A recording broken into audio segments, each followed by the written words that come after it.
state governments, they're responsible for civil law, most criminal law, primarily for public education, business and professional licensing, all variety of ways in which state governments have autonomy in our system that I think are extremely important for people to understand as they study in this field. And keep in mind the vast differences that exist across this country in public policies as a result.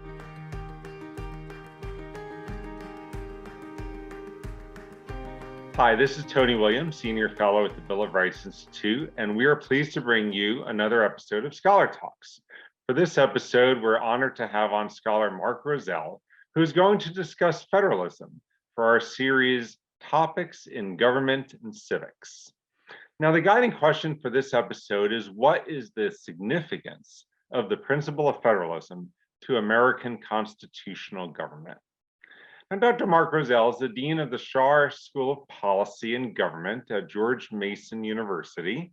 He's the author and editor of more than 24 books, including the excellent Federalism, A Very Short Introduction.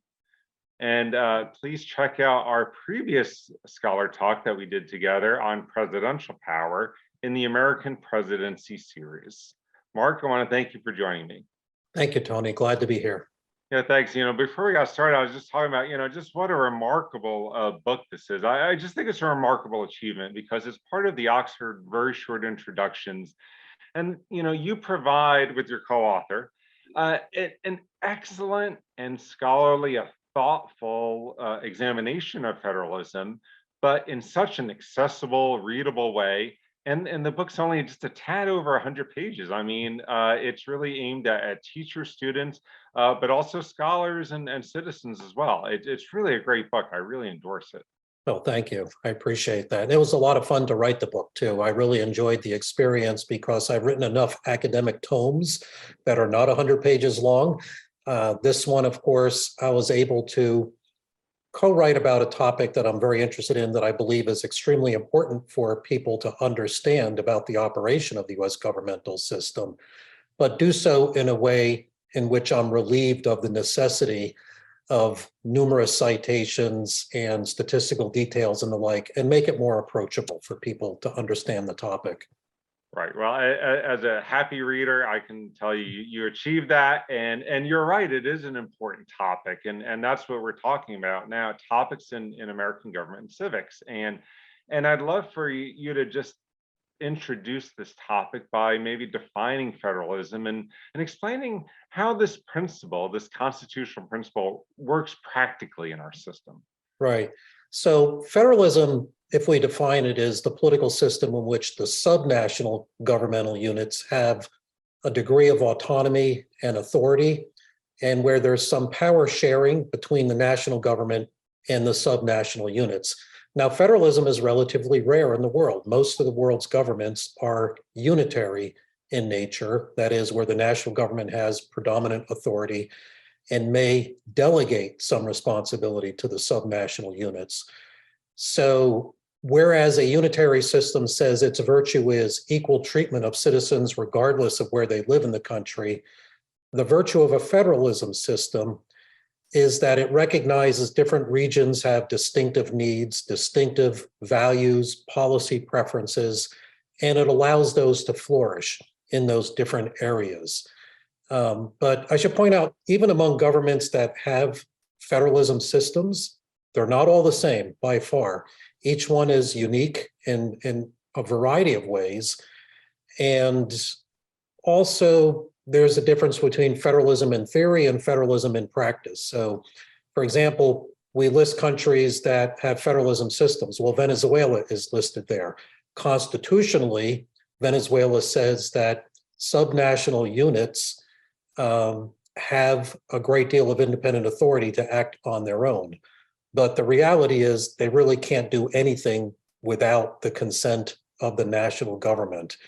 And there's a great deal of variance, therefore, in the extent to which subnational units are empowered in federalism systems. I think what is quite unique about the US federalism system, and important for everyone to understand, is the extent to which subnational units have a great deal of independent authority. And yet, and here I'm going to preach a little bit, so much of the focus in our study of American government and politics is on the national political scene, as though we have a centralized system and a presidency-centered system. And I understand the appeal of the great national political drama that happens in Washington, D.C., but the construct of our governmental system is one in which there is a division of authority and sharing of authority among different levels of government, and where most of the most important things that happen in our daily lives are affected by the actions of our state and local governments, and not what's happening necessarily in Washington, D.C. So I understand the appeal of studying the national political scene over the local for those who like to study U.S. government and politics. And also, it's very complicated to study federalism in a way because state and local governments all do things so differently from each other. So it's difficult to have a unified narrative about what state governments do and local governments do. State governments, they're responsible for civil law, most criminal law, primarily for public education, business and professional licensing, all variety of ways in which state governments have autonomy in our system that I think are extremely important for people to understand as they study in this field. You know, and keep in mind the vast differences that exist across this country in public policies as a result. So you can purchase marijuana in Colorado and consume it if you want, but don't cross the boundary into Kansas because you're breaking the law there. So we can talk about some of those differences, how the federalism system supports and encourages these kinds of differences state by state. Believe me, you can preach the virtues of federalism all day long here. So, and your comparative perspective is really important. I'd like to bring the conversation back to the American system and our founders. You know, what was the founding understanding of federalism? How does the idea take shape? Because, you know, I think the answer is maybe not as clear cut as we might think. Right. Well, I would say it goes back to the period of British colonial rule. So as part of the British Empire, the US colonies were too far removed from the British Parliament to be able to participate in decision-making on local matters of interest. So the British system therefore allowed substantial autonomy to the American colonies to self-govern in a variety of areas of local governance. And the tradition of local control therefore had its roots in the colonial era. The American colonies, they had their own charters, their own taxes, printed their own currencies. They had their own criminal laws, courts, police, jails, firefighters, and so on. So the development of a federal system was very much an outgrowth of this circumstance. And as we became a new nation, we already had the experience of governing relationships between the colonies, the colonial towns, and the British central government, which made the transition to a system of intergovernmental relations in the new government quite natural. And after achieving independence from Great Britain, we established a Confederate-style system in which the subunits had primary authority in most areas of policy and the national government was very weak. That lasted for only about 8 years, leading to our Constitutional Convention, where the major issue really was, what is the proper relationship between a national government and its subnational units? Now, opponents of the proposed Constitution, including the namesake of my university, said that they feared a too strong central government would emerge out of this proposed Constitution. But James Madison and the Federalists made it clear that the federal Constitution limited the authority of the national government to certain core functions, but the remaining powers all still resided with the states. So for the founding generation, the understanding was that the functions of the national government essentially were limited, and that the states should still retain a great deal of independent power and authority. Of course, that's changed a great deal over time, but that very much explains the origin of our system and the intention of our founders. Right, great. And that's a perfect segue to my next question. This founding dialogue, this deliberation discussion over this proper balance between the national government and the states, it's It's changed over time. This dialogue has continued. Maybe it'll never end. I don't know, but in a nutshell, how has it changed over the course of American history? It's changed a great deal, some of it by constitutional design. The necessary and proper clause, sometimes called the elastic clause, charged the national government with spending money to promote the common defense and the general welfare of the nation. So the vagueness of this clause of the Constitution did give leeway over time to the federal power to expand. Federal court decisions over time have vastly expanded the definition of what constitutes interstate commerce. So court decisions have granted to Congress the authority to regulate local commercial activity that has what they call a close and substantial relationship to interstate commerce, interstate activity that has merely financial consequences, even if the original purpose of the activity was not financial, falls under interstate commerce and thus Congress's authority. The Bill of Rights applied only to the acts of the federal government, but then, of course, that changed, empowering national judicial authority over the actions of state and local governments. 20th century court interpretations of the Equal Protection Clause of the 14th Amendment constituted, I think, a major shift in our constitutional relationship or understanding of the relationship between the federal government and the states. So it allowed, for example, the Supreme Court of the United States to rule that same-sex couples have a right to marriage, whereas defenders of the original concept of federalism argue that, well, it's the states that control civil law. And in referenda, voters in many states affirm their support for what they call traditional marriage. So this debate continues to rage on in a variety of policy areas that we're very familiar with today. And then finally, the federal government uses financial incentives and threats to redirect state policy in areas where the states have complete authority. So leaving aside the whole issue of whether these were good public policies or not, it was federal threats to withdraw federal funds to states that resulted in various times a nationalized speed limit, requirements to wear seatbelts in automobiles, a nationalized 18 years legal drinking age, nationalized educational achievement standards. The threat of the loss of federal funding to the states is really serious, and that gives the federal government a great deal of control, in effect, in areas where, well, yes, the Supreme Court says the states have the right to say no, and we won't take the federal funding, but try defending that to your voters in your state that you turned away free money, right, from the, as they call it, from the federal government. I don't want to drive 55, but I do want nice roads. That's right. Yeah, 55 is ridiculous. So can you give you've given some already, but maybe you give a few additional practical examples of how the principle of federalism continues to shape the debate surrounding today's contentious issues. I can think of several just in the past year or two, but it really continues to shape how we think about politics, or maybe it doesn't shape it and it should. So can you give a few examples? Yeah, sure. Well, let's take environmental regulatory authority, right? The federal government sets national mandates or requirements on the states, but states and localities are allowed to do more than the national standards.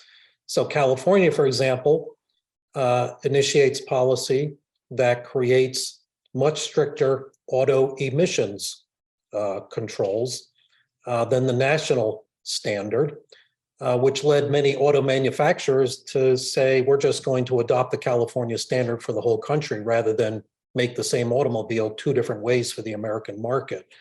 Here, the action of one state affected the price of vehicles for consumers throughout the rest of the country, a choice that they did not make, by the way. But would it violate the principle of federalism to tell a state, California in this case, it cannot do that? Because under the principles of federalism, states are allowed to exceed federal standards.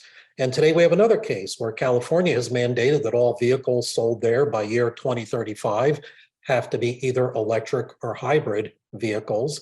And many other state leaders are now protesting that this is also going to affect the sale and distribution of vehicles in the rest of the United States, potentially. Gun policy Another example, advocates for strict gun control, they want to have national uniform laws for strict gun control. Opponents say, no, the states should retain authority to make laws that best suit their own circumstances and their own policy preferences. But then the state policies all differ significantly from each other. So I teach at a university, and I find this fascinating. 16 states say you cannot carry concealed weapons on a college campus. 10 states say you can do that. All the rest of the states say colleges can make the policy for themselves. So differences all over America. Well, and all this, these are fascinating examples. It just shows you that federalism and its issues are really just all around us. And as you said earlier, let's come back to maybe that point. How does this allow for a great deal of diversity, but then also some disparities, maybe inequalities around the country? And I guess depending upon the issue, maybe you'd see it as an advantage or a good thing, or a disadvantage or a bad thing, kind of depending on the issue. Right. So what I like to say is what works in Texas won't work in New York, and that's okay. And that's one of the virtues of our federalism system, that it allows the law to reflect the common social and communal values of people where they happen to live. And Texas may be able to solve a similar policy problem as exists in New York in a completely different way that better suits its own people and their own policy preferences about how to solve problems. This is a very large and diverse country.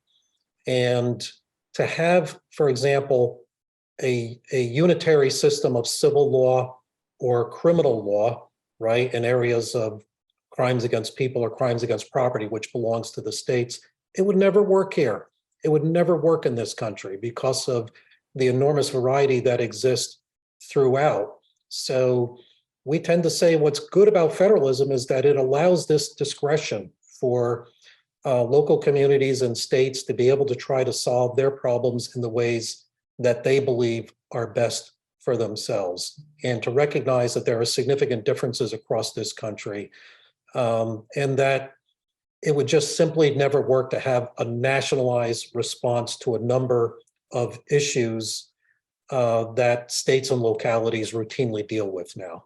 Summing up here, why is the principle of federalism so important for understanding American government? Yeah, that's the question. You really can't understand the nature and operations of the US governmental system without understanding federalism.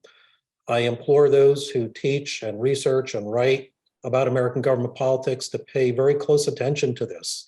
I understand the great appeal of focusing on the national political drama, but most of the important things that happen in government that affect our daily lives are happening at the state and local levels.